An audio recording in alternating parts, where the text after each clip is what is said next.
Yeah, it's part of football. You're never truly going to be 100%.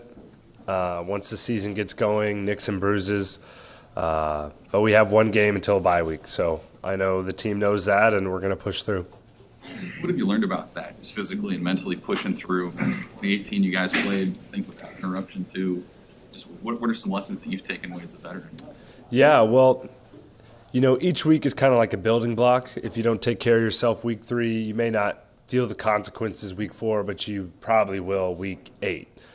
So continuing to stay consistent with all those things as far as taking care of your body, nutrition, sleep, all those things add up. What's the tougher part? Or is there a more important side of it? The mental side, physical side? It's hard to say. I would say that it's a balancing act.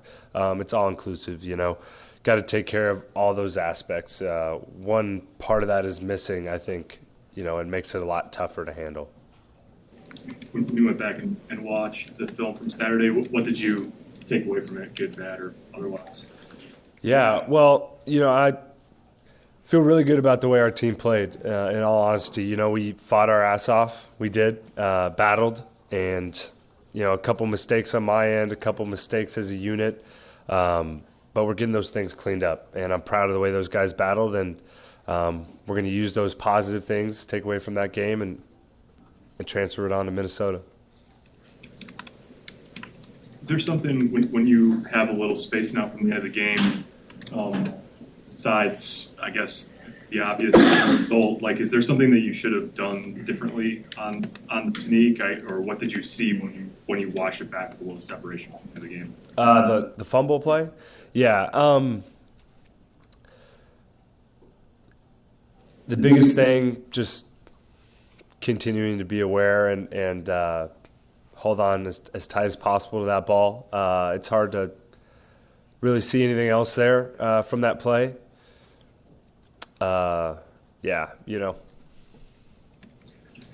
Adrian, what do you think of that game plan on Hutchinson? I mean, you kind of verbalize what it was. What was the strategy dealing with not number 97? Yeah, I mean, he's a really good player. I think we knew going into the game he was going to make some plays, but we were going to make some plays as well. Outside of that, it was just more about having faith in those guys to handle them. I wouldn't say there was, something incredibly specific. Obviously, a player you have to be aware of where he's at on the field. I know in some instances we kept our tight end in protection. We kept our running back in protection. Sometimes we kept them both in protection. And maybe they chipped the defensive ends, little things like that. But just a guy you got to be aware of. Corcoran said that some of the game plan was to funnel him upfield and maybe you step up in the pocket. Yeah, that's accurate, for sure. Letting those guys wheel him around me and continuing to step up in the pocket. That's some of that's every week. This past week, those guys were pretty wide, and they would definitely pin their ears back and get up the field. With all the close losses that you guys have had, some teams might not be able to bounce back, but you're confident that you guys can. Why are you so confident in this group of people? Yeah. Part of it's the work we've put in. Part of it is what I saw today in practice, what I saw the week after we lost to Michigan State. This team knows how to battle. They do. And we still, despite our record, know how good of a team we are and what we're capable of. We still have some big games on the schedule, and the biggest one's Minnesota. Lucky enough, we play in a great conference where each week is another great opponent, and these guys are ready, ready to answer the call, and we haven't given up on each other. So a lot of confidence in these guys, and I know it's mutual between all of us. A little bit on Saturday about trusting Greg Austin to have guys ready. What have you seen in particular from Bryce over the past couple of weeks? Obviously, he got benched and then got thrown right back in there in the middle of a big game. Yeah, well, he's not alone in an experience like that, and Ben Hart's well equipped to handle it. And Coach Austin has done a good job of making sure that room is really competitive right now. And I thought he did a really good job of stepping in when he was called on in this last game. And it's a grind. It's challenging mentally, challenging physically, and I know Ben Hart's answered that call. Adrian, you mentioned that he's not alone in that experience. What did you learn from having that same last year? Yeah, it was challenging from a competitive standpoint. Obviously, like I said earlier, mentally, physically. For me, some of those lessons were different, I think, than this particular example. But for me, it's a big experience as far as learning I had an impact outside of just the role I was playing as a starting quarterback, being the second string guy for a little bit and still having that leadership impact that I was able to have on the team meant a lot to me and kind of showed I was doing some other things right besides just on the field stuff.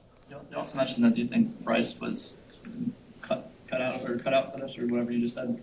Why is that the case? Yeah, he's tough. He's a tough guy, and he wants it. I truly believe he has a passion for football and a passion to be a great football player. So he's going to make it through it. Adrian, in what ways have you guys grown offensively in having the ability to run the ball early in the game and use that to set up the pass, as opposed to needing to be able to loosen things up with a passing game to start and set up the run? Yeah. Well, run game is essential regardless, and that's something we're always going to want to develop. We've definitely grown in our ability to have big plays throwing the ball, and I think the option game and some of our running game has played a critical component in that, and the play action from those same sort of actions. So this defense has had success against you guys the last couple of years. I know you didn't play in the 2019 game you did last year. What do they do maybe that can be tricky or frustrating, and what do you guys have to do to counteract that? Yeah, well, they're a group that flies around. They're physical. Nothing that's necessarily new in the Big Ten, but I know they're going to be ready to play. They always have been, and they've gotten our number the last couple of years. I won't get into the crazy details of their defense, but they're a good group, and they're going to be physical with us, and we have to respond and execute. It's your fourth year in the Big Ten. I know you've only played 4 games in it, but it's just the best that the Big Ten teams have been based on what you're seeing from them. I'd say so, yeah. It's a little tricky. I've gotten into this discussion before, freshman year, the way I viewed certain players or certain teams. If I played those same teams now, how would I view them, But, yeah, I mean, the level of play is really high right now. Each week you have to be on, and I truly believe each team is capable of beating the other. So it's a tough league. It's a fun league.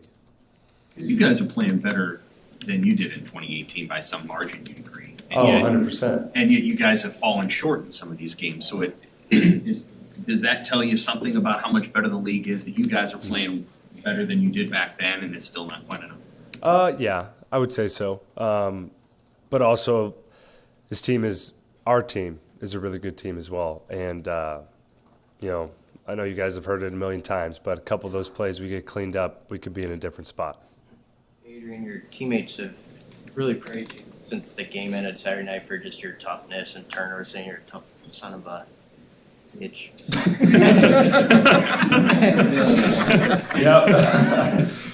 He said, what does it? I guess what does that mean to you? And you seem like you're in a really good frame of mind coming into this season. Have you been able to maintain that through the stress of what goes on here during the year? Yeah, definitely.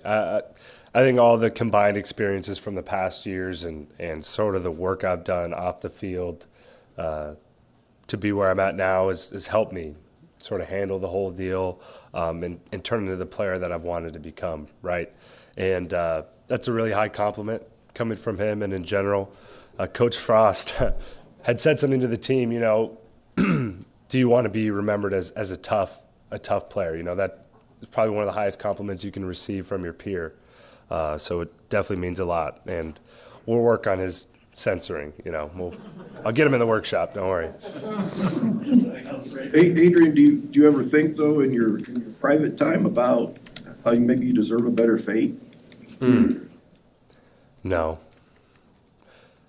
That'll be for a later date, and all you can do is work your tail off, continue to work, continue to push forward, and have faith that things will work out, Prepare, work your tail off, and let the chips fall where they may. And at the end of the night, I can lay down knowing I gave it everything I had. And And that's what it's about. It's what it's about for me. You think a guy would say, what's a guy got to do? Well, we'll see. There's still some time left. All right, thank you, Adrian.